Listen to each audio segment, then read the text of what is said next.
Okay, so last video got cut abrupt short abruptly because the software crashed. But anyways, let's continue our discussion. And where were we? So basically, we were discussing about HTML multivibrator, and we basically established that why this configuration will oscillate and why this won't. Now, the fact that now we know that this configuration will oscillate. Now, how will those oscillations happen? What you understand is that this capacitor will provide some delay, right?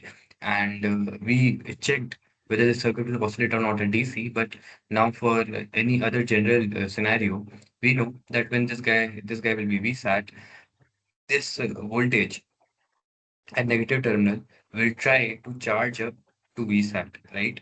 But the moment it charges to beta positive times VSAT, at that particular time, this mid trigger action will come into picture.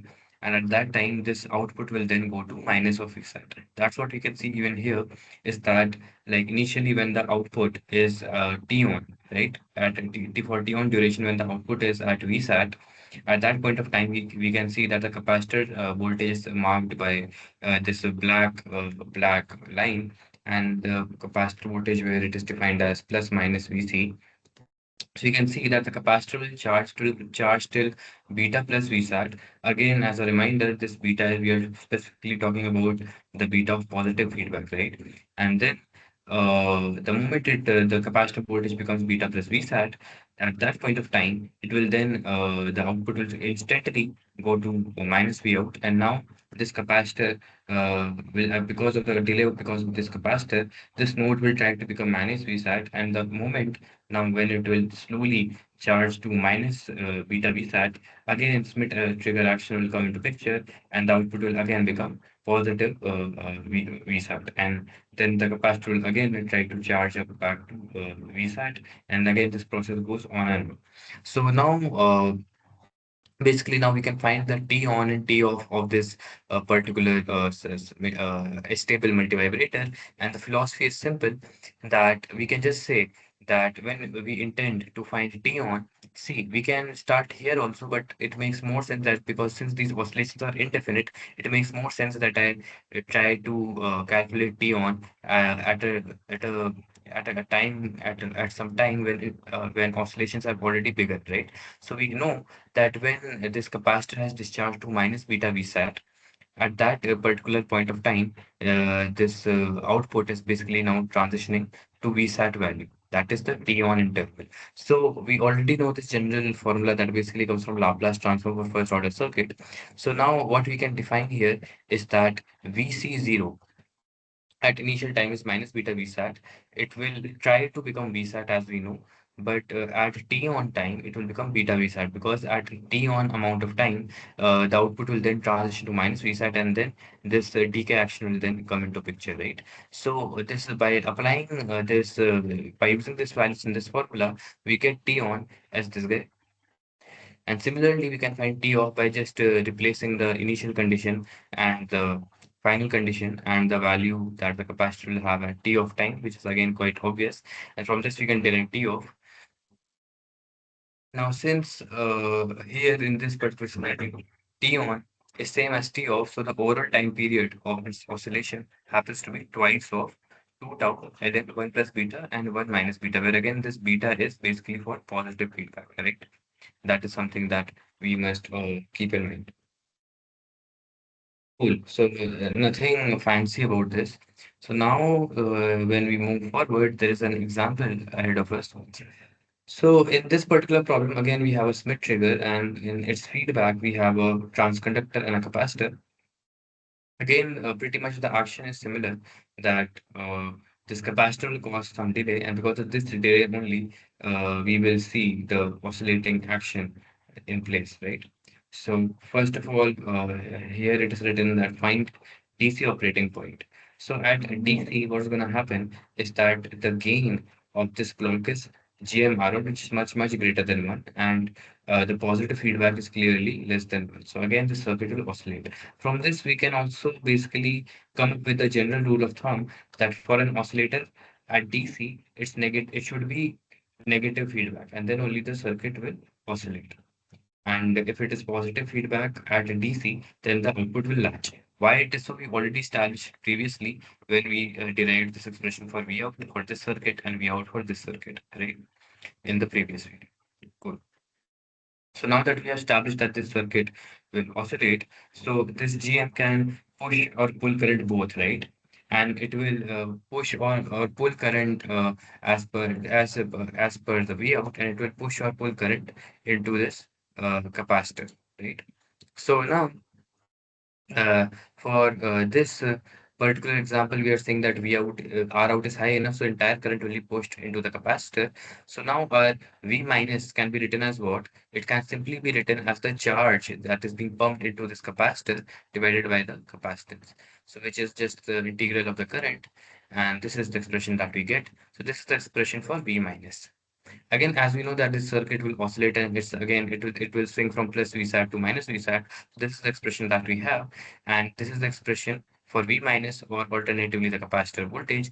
And as we can see, it will ramp up only till beta V sat because then Smith trigger action will happen as we discussed before, and then again it will ramp down with a negative slope and it will decay till minus beta V sat, and again Smith trigger action will come into picture, and again then it will rise, and thus and this cycle will go on and again. Since this is just a straight line, finding T on is very much straightforward now. Now for again, as I said before, to find T on we should check the circuit when it is already in oscillation. So again here the initial value is minus beta V sat, the final value is plus beta V sat, and we already know that that the current here is given by Q by T on, which is GMV sat, and using this expression, we can easily determine what is T on. So here T on happens to be 4 tau beta, where tau is Gm by C, right? So this is the total time period, and again here T on and T off happen to be same. So again, nothing too hard to grasp over here. We are just working with the same principles as we discussed before. So I think this wraps up our discussion of astable multivibrator and the positive feedback as a whole. The takeaway here was that to check whether such kind of a circuit which is basically a relaxation oscillator rather. So to be able to basically figure out whether it will oscillate, we have to check whether at DC it has a negative feedback. If so, then it will oscillate. Otherwise, it's a latch, and the output will tend to latch. That is something that we needed to keep in our head. Now, that being said, the discussion is basically complete. Here, I have just also made some very short notes about some network concepts which you already know. All these are very basic things which can simply get by the expansion of sine A plus B and cos A plus B, but still it's helpful to keep these things in mind that for sine, whatever sign is over here, the same sign will be in the equivalent cos component, and for cos, this sign will reverse. And again, the Laplace transform of a capacitor voltage is fully expressed by taking its initial condition into account. Same applies to inductor current, and that's pretty much it. And Telegon's, we know all of these theorems and when they are applicable. And Telegon's theorem also is something which is just KCL KVL only in a way, and which basically says that for a lumped network, the power sum of powers across all branches, across all elements is basically zero, right? It's just about power consumption, that power consumed and power delivered must be same, right? And power stored. Okay, cool. So our discussion of Opamp circuits is also pretty much complete. One question, concluding question that I would want to pose is that we have studied about Barroso criteria, right? And in Barroso criteria, what we have studied is that oscillations happen in a circuit only when the open loop gain or A times beta is equals to 1 and the phase is basically 0 degree, right? So does this astable multivibrator follow Barroso criteria? So this is the question that I'm going to pose.